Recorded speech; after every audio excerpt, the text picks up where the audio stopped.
direção ela nasce? Diga, minha aluna vai responder, fala.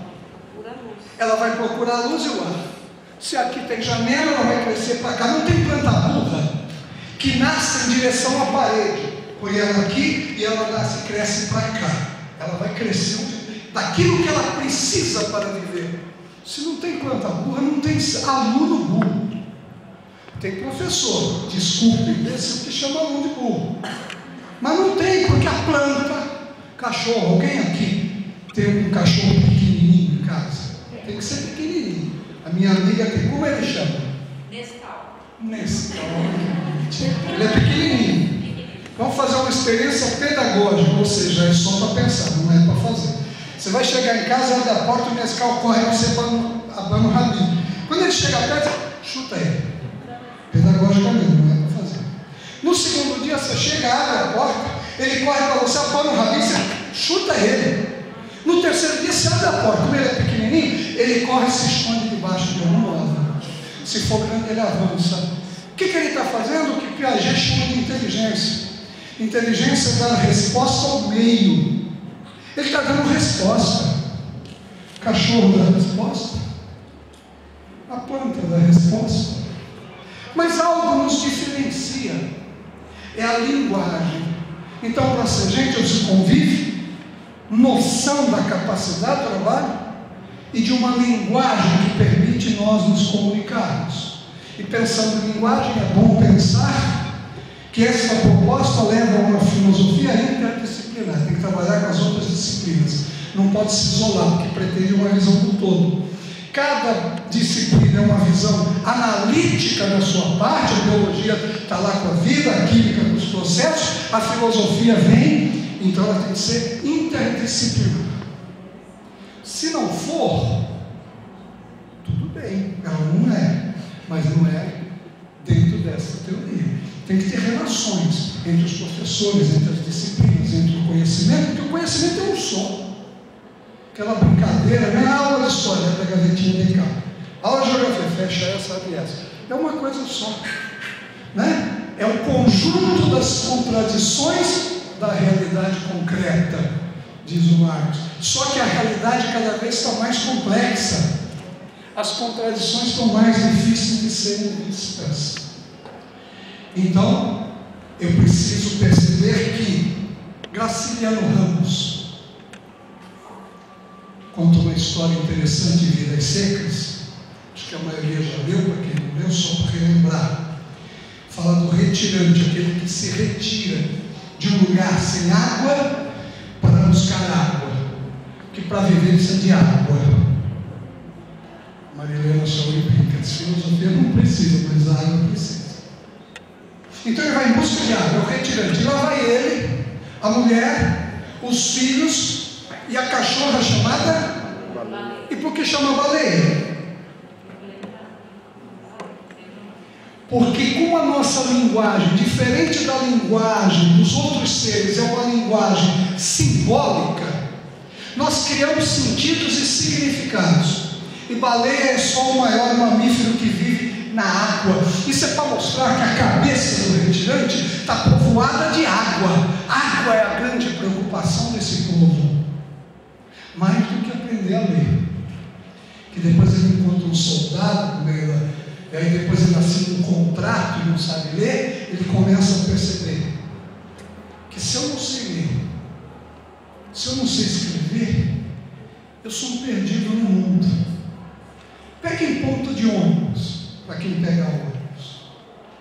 Presta atenção que daqui a pouco chega alguém, e uma vez ocorreu, eu dei muita risada, muito baixinho, a pessoa chegou de óculos, tirou o óculos, pôs na bolsa, e falou assim: moço, dá para o senhor ver quando chegar o ônibus que vai para tal lugar, no tal, que eu estou sem óculos, não enxergo. E eu tinha visto que ela estava de óculos, tirou o óculos, fiquei prestando atenção para aprender. E aí eu disse: ela não sabe ler, ela está envergonhada, ela não pode tomar decisão. Disse Paulo Freire: ninguém vai para a escola aprender a ler e escrever. Vou repetir: ninguém vai para a escola aprender a ler e escrever. Nós vamos para a escola para entender o mundo. Só que para entender o mundo que os jovens fizeram, e e as mulheres, os seres humanos, eu preciso entender a linguagem simbólica que eles criaram. Se eu não entendo, se eu não aprendo a ler e escrever, eu fico perdido no mundo. Então a linguagem simbólica é para nos encontrarmos, para nos comunicarmos, para entrarmos em sintonia. Então vimos que a década de 70, 80 e 90 é complicado. Os Estados Unidos perdeu a guerra do Vietnã, Watergate, a renúncia do Nixon. No Brasil, Golbery, Couto e Silva e Ernesto Geisel com a dissensão, a morte do Herzog, a eleição do Figueiredo. Depois vem a década de 80, com as maiores mobilizações públicas que o Brasil já viu. Proporcionalmente, nunca tantos milhões de pessoas foram à rua como nas campanhas das diretas já. Então era o momento 80 de quê? De fermentação, de ir para a rua, de movimento. Aí começam a surgir teorias. A sociedade se põe em movimento, cria as condições de elaboração teórica sobre essa realidade que está colocada. Tem uma Constituição de 88, depois de 89 elegemos o bonitinho mais ordinário, para quem não veio do Manuel Collor, que ninguém votou, mas ganhou do Lula. Aí vem o Itamar, nova república. Agora, do ponto de vista da organização da educação, é a época mais frutífera. Surge uma série de revistas, várias pós-graduações, existe uma série de teóricos da área da educação produzindo.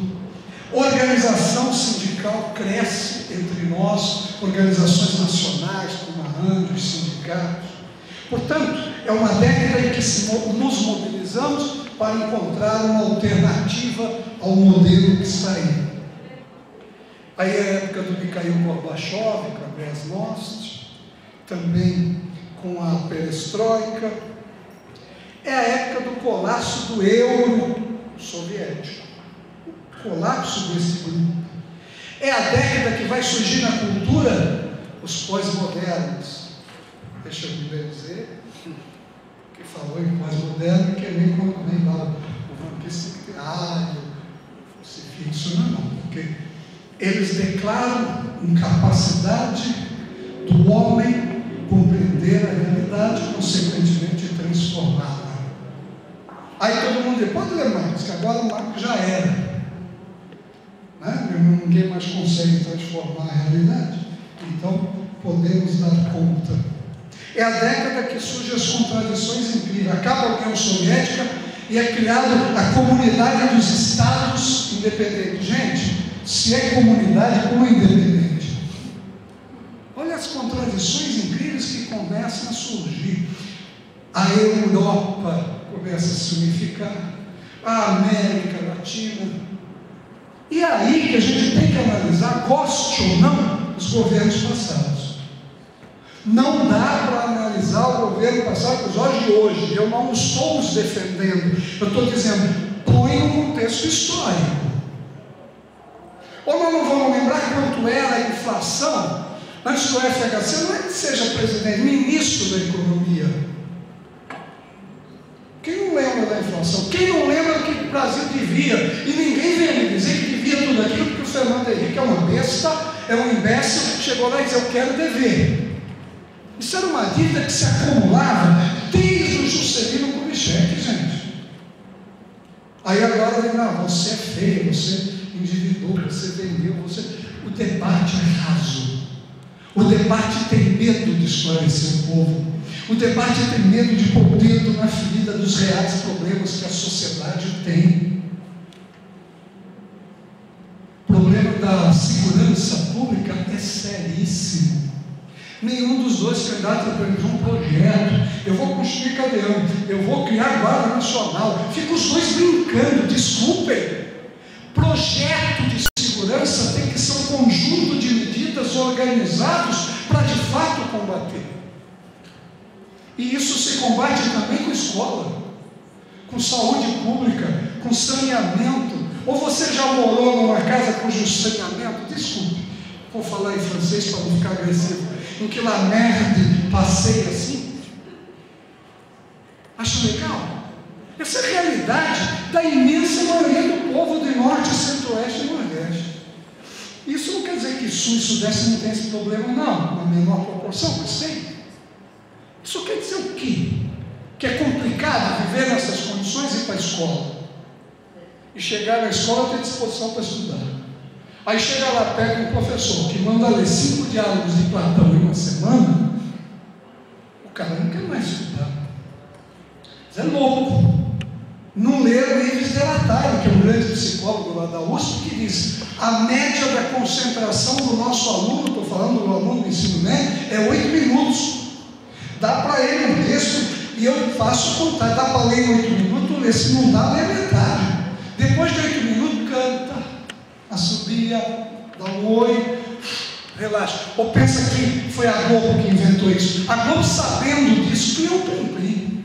Assim, ninguém presta atenção mais para mim, não. Então passa lá, aí eu pá, comercial, tem que vir o Plim-Plim, aí você relaxa, que nem diz o Faustão, vai lá, faz xixi, levanta do sofá.